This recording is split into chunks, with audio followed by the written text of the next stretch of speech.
Hi! Welcome to another edition of Jono and Ellie's Magical Kitchen. And today we are here to make Shoofly Pie. Say that 5 times fast. Jono, do it. We'll get him to do it. This recipe was suggested by Grandma Bard, so thank you. I'm very excited. I've never made this before. I don't think I've ever really worked with molasses before, so this will be exciting. So for this recipe, it's kind of like a 3-step-ish thing. So we've got flour, cinnamon, nutmeg, salt, brown sugar. And we're going to combine that with some butter to make a crumble for the top of the pie, which is the pie crust, bottom layer. And then we're going to take molasses, baking soda, and then boiling water, which we have in our teapot on the stove.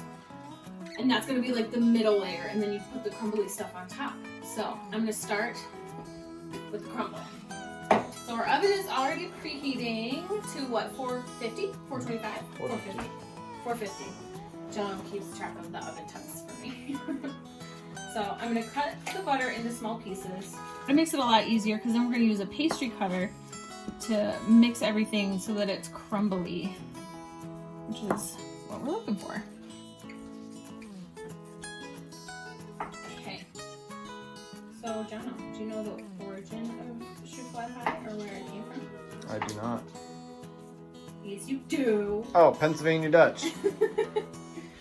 It's Pennsylvania Dutch, which is like kind of like Amish.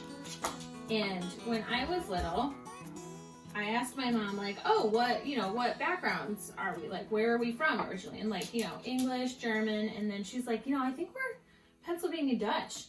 So for the longest time, I thought we were Dutch. So I told all my friends, like, that was like a little tidbit you would share about yourself. And so I thought we were Dutch. We're not Dutch. Okay. So we're gonna do 1/2 cup of dark brown sugar. And it said dark brown instead of light brown, so I'm gonna go with it. I think it just, like, the lighter it is, the less molasses is in the sugar, so.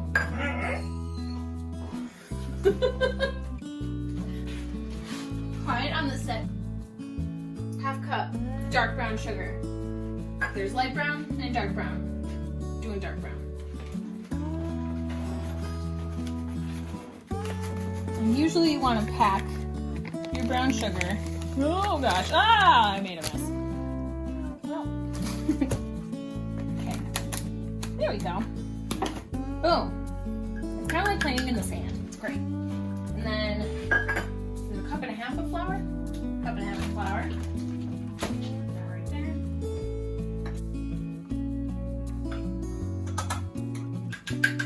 One and a half. Okay. So that's our flour, our brown sugar. Oh God. Okay, so now we just have to do our spices. Okay. Spices. 1/8 of a teaspoon of salt, which, if it's amazing mayonnaise, is this small. Okay.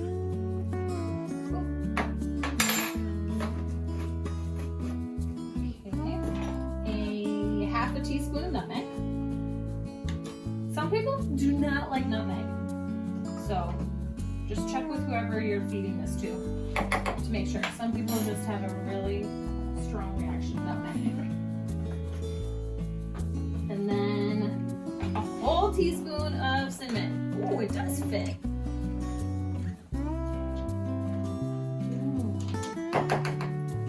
Lovely.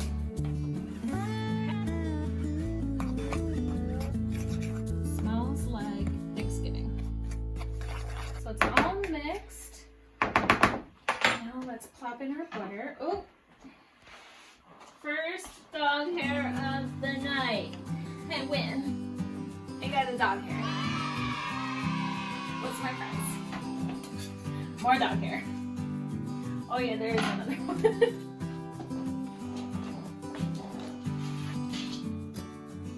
If you don't eat dog hair, have you even come to my house? Okay.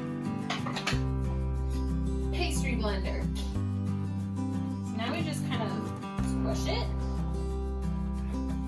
And this is why you want your butter to be cold or like not warm, because you want it to kind of crumble. And if it's melted or too smushy, then it's not gonna create those crumbles, because like you need a good crumble. So I've been kind of going back and forth. I use the fork to get the bigger chunks because like it's a really old pastry blender, so it's kind of like, you know, got some big gaps here. But now I'm kind of finishing out again with the pastry blender just to make sure we've got everything. I think that's all doing good. Oh, spraying everywhere. Cool. So now I think we can put this aside and move on to our crust.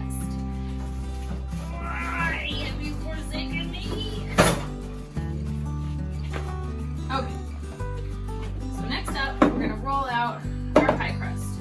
You can make your own pie crust if you want. We've done that in the past. You can use a box one. We've also done that in the past. And that's what we're gonna do today. Nothing wrong with pre-made pie crust. So that'll wait to make your own pie crust, so.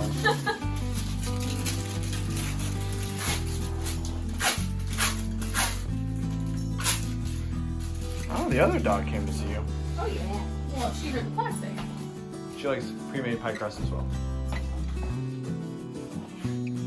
Try to wipe off any dog hairs.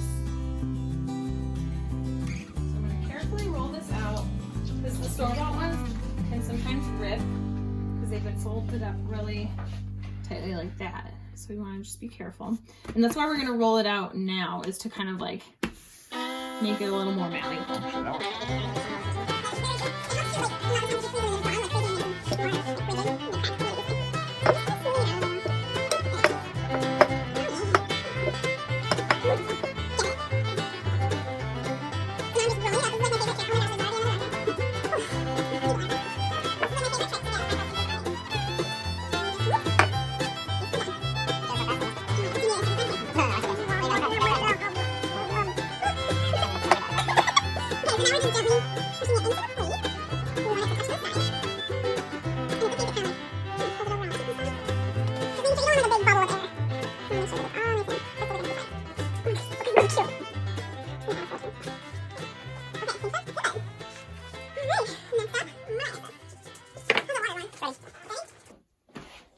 Boiling water.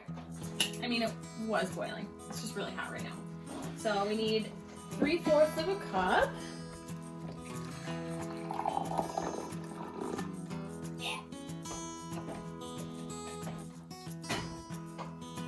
And then 3/4 of a cup of molasses. And I love that this recipe was recommended by Grandma Bard and Grandma's molasses. How could you not get that? Oh, this is some sticky stuff.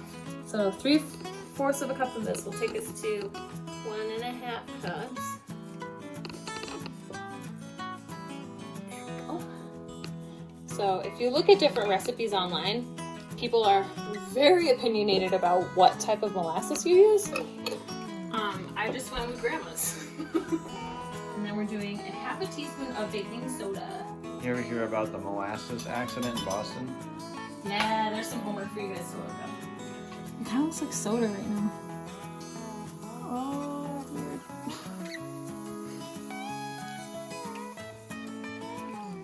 Is it supposed to do that?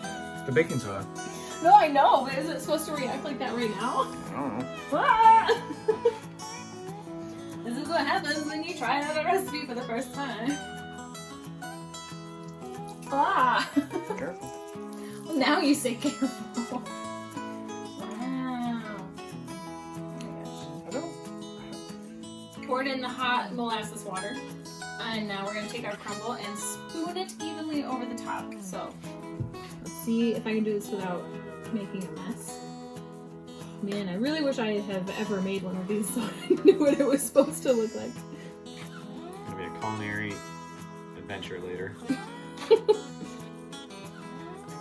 Alright, this is a lot of crumble. Oh my goodness. I have no idea. I'm new to all this. Into the oven. I'm nervous because it's really liquidy, but... Whoa! Maybe take those off. You're not gonna burn yourself on it. Okay. Oh gosh.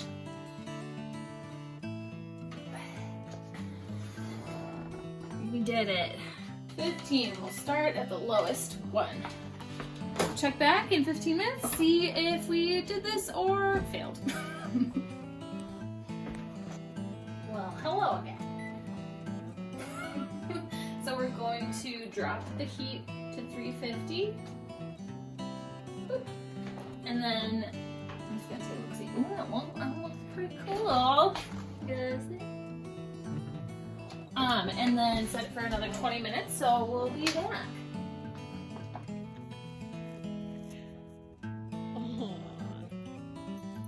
Oh, wow. Good job. So brave. Time to take it out of the oven. So, get a little spillage. So now it kind of smells like burnt sugar in our house, but there are worse things. One time it smelled like a skunk. Oh yeah, that's set. Alright. Now, it looks like a Shoofly Pie. Oh, it jiggled a little bit, but I think it's set. It's just a little jiggly. So we're going to let this magma cool. And then we're gonna give it a taste. But yeah, this is super hot right now, and I think when it cools, it'll probably like kind of solidify a little bit and be a little more like you can slice it and have yummy bites. So we're gonna let it cool. See you later. All right, guys. So we cut out a piece of pie. It's the next day. It was way too hot last night, so we waited till this morning, or this afternoon actually. So taste test. It's my favorite part, as always, of all the videos. First thing is the very top of it is very crumbly, so that's great. But here we go. It's really good, but hold on. I think we're missing something. Whipped cream. All right, so let's give it a shot with whipped cream.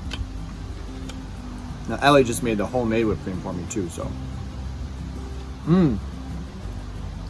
It's very good.